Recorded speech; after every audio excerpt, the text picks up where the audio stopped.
One evening at Louvre Museum, Paris, a famous curator gets brutally murdered by a religious fanatic.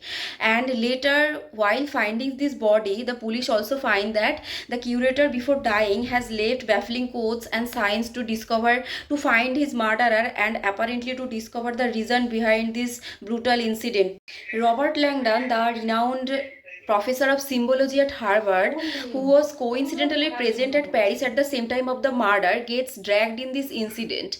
As Langdon, along with a French cryptologist Sophie Neveu, begin to sort through this bizarre mystery, they are stunned to find a trail that leads to the work of Leonardo da Vinci and an ancient covert brotherhood and ancient society. Now both of them together need to decipher this mystery, otherwise a stunning historical truth will be lost forever. Now that was the story of the Vinci Code written by Dan Brown. The Vinci Code is the second book of Robert Langdon series of Dan Brown.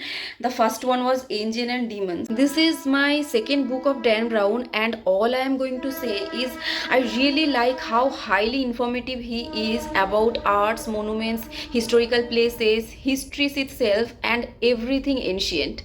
This is a 600 pages book and I read it in 3 days, but I wanted to read it in 1 day. That is how much I loved this book, but I couldn't because I have a life also. When I read Angel and Demons, I really liked that book because it had everything a crime thriller should have.